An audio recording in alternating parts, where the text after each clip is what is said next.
यार।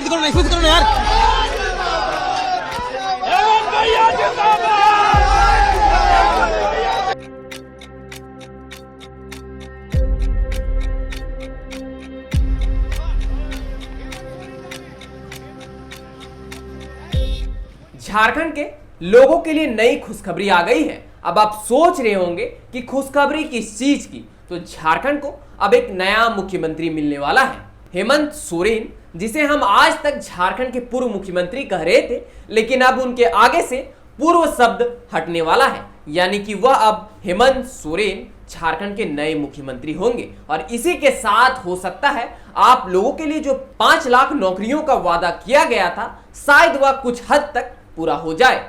तो शायद सरकार को लेकर थोड़ी सी खुशी आप में जरूर बढ़ेगी। पर आप खुश हो या ना हो, भाजपा खुश जरूर होगी, क्योंकि भाजपा को वर्तमान सरकार को घेरने का एक और मौका मिल गया है। अब भाजपा सीधे तौर से कह सकती है कि परिवारवाद के पार्टी में परिवार के बाहर के लोगों की कोई जगह नहीं है। आज इन्हीं कारणों से सीता सोरेन अपने परिवार की पार्टी को छोड़ दी है। यह बात पूरे झारखंड वासियों को भाजपा भुनाएगी, और यदि इसे भुनाने में भाजपा सफल हो जाती है तो यह झारखंड मुक्ति मोर्चा के लिए सबसे बड़ी गलती होगी, और हो सकता है आने वाले विधानसभा चुनाव में इंडिया गठबंधन की हार का सबसे बड़ा कारण बनेगा, क्योंकि भाजपा को बैठे बैठाए एक मुद्दा मिल गया। इस वीडियो में आगे बढ़ने से पहले आप हमें कमेंट करके जरूर बताएं कि चंपई सोरेन को मुख्यमंत्री पद से हटाकर हेमंत सोरेन का मुख्यमंत्री बनना कितना सही है या फिर गलत। चलिए अब थोड़ा झारखंड की सियासत को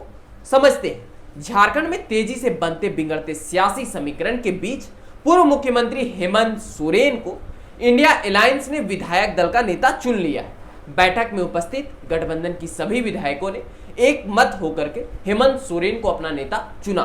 इससे पहले बदली हुई राजनीतिक परिस्थितियों के बीच विधायक दल की बैठक में मुख्यमंत्री चंपई सोरेन ने पहले अपने इस्तीफे की पेशकश की। उसके बाद चंपई सोरेन ने ही विधायक दल के नेता और राज्य के अगले मुख्यमंत्री के रूप में हेमंत सोरेन के नाम का प्रस्ताव रखा, जिसे सर्वसम्मति से पास कर दिया गया। वहीं चंपई सोरेन समन्वय समिति के अध्यक्ष होंगे। हालांकि अभी तक औपचारिक रूप से इंडिया अलायंस की ओर से मुखिया बदलने को लेकर औपचारिक घोषणा नहीं की गई। इससे पहले सूत्रों की मिली जानकारी के अनुसार इंडिया अलायंस की बैठक में हेमंत सोरेन की पत्नी कल्पना सोरेन के नाम पर भी सहमति बनाने की कोशिश की गई, पर पार्टी के कुछ नेता चाहते थे कि हेमंत सोरेन के खिलाफ चल रहे मामलों को देखते हुए कल्पना सोरेन को ही मुख्यमंत्री पद की जिम्मेवारी सौंप दी जाए। लेकिन चंपई सोरेन नहीं चाहते थे कि कल्पना सोरेन मुख्यमंत्री बने, इसलिए उन्होंने कहा यदि नेतृत्व परिवर्तन करना ही है तो हेमंत सोरेन को ही फिर से सीएम बना दे। इसके बाद से ही विधायकों ने हेमंत सोरेन के नाम पर सहमति जताई। साहेबगंज जिला के बरहेट विधानसभा के विधायक हेमंत सोरेन झारखंड में तीसरी बार मुख्यमंत्री के रूप में शपथ लेंगे। हेमंत सोरेन पहली बार 13 जुलाई 2013 को मुख्यमंत्री बने थे, लेकिन वर्ष 2014 के विधानसभा चुनाव में बीजेपी को बहुमत मिल जाने के कारण उन्हें अपने पद से त्यागपत्र देना पड़ा था। इसके बाद 2019 के विधानसभा चुनाव में हेमंत सोरेन के नेतृत्व में महागठबंधन को बहुमत मिली थी, और बहुमत मिलने के बाद 29 दिसंबर 2019 को हेमंत सोरेन ने दूसरी बार सीएम के रूप में शपथ ली थी। लेकिन 31 जनवरी 2024 को ईडी ने जमीन घोटाले मामले में उन्हें गिरफ्तार कर लिया। इसके बाद हेमंत सोरेन अपने पद से त्यागपत्र देते हैं, और हेमंत सोरेन के त्यागपत्र देने के बाद 2 फरवरी 2024 को चंपई सोरेन ने सीएम के रूप में शपथ ली।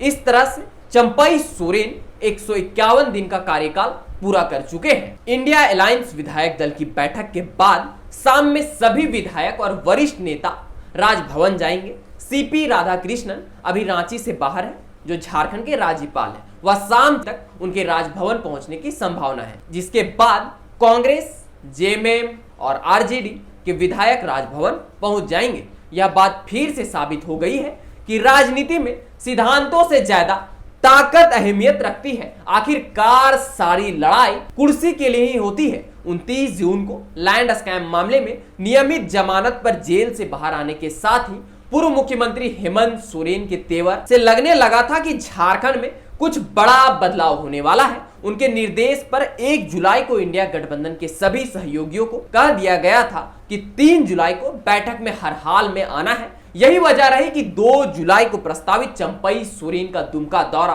रद्द कर दिया गया। 3 जुलाई को भी प्रस्तावित उनके सारे कार्यक्रम रद्द कर दिए गए। सत्ता परिवर्तन के सवाल को लेकर झामुमो के ज्यादातर नेता ऑफ द रिकॉर्ड यही कह रहे थे कि हेमंत सोरेन ऐसा कदम नहीं उठाएंगे, क्योंकि ऐसा होने से राज्यवासियों के बीच गलत मैसेज जाएगा। हालांकि सोरेन परिवार को नजदीक से जानने वाले जानकारों के बीच चर्चा थी कि नियमित बेल मिलने से एक अलग मैसेज गया है। ऐसे में हेमंत सोरेन लोगों को बताएंगे कि उन्हें झूठे केस में 5 महीनों तक जेल में रखा गया, उन्हें मुख्यमंत्री की कुर्सी छोड़ने के लिए मजबूर किया गया था, राज्य में अस्थिरता ना रहे इसकी वजह से उन्हें चंपई सोरेन को सीएम बनाना पड़ा था। वह लोगों को बताएंगे कि 2019 के चुनाव में उनके नेतृत्व वाले महागठबंधन को बहुमत मिला था। अब वह मुख्यमंत्री रहते हुए बचे हुए वादों को पूरा करने पर जोर देंगे। इसी के साथ विपक्ष के नेता बीजेपी सांसद निशिकांत दुबे ने कहा कि चंपई सोरेन का युग अब समाप्त हो गया है।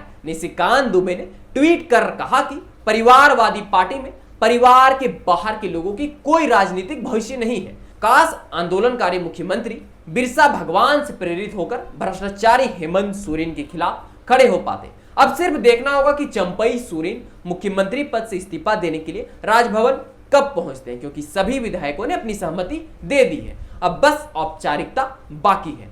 और आप हमें कमेंट में जरूर बताएं कि चंपई सोरेन को मुख्यमंत्री पद से हटाकर हेमंत सोरेन को मुख्यमंत्री क्यों बनाया जा रहा है और यह कितना हद तक सही है। इसके बारे में आप क्या सोचते हैं, हमें कमेंट में जरूर बताएं। तो चलिए मिलते हैं अगले इसी प्रकार के कुछ और वीडियोस के साथ। और अगर आप हमारे चैनल में नए हैं तो आप हमारे इस चैनल को सब्सक्राइब जरूर कर लें।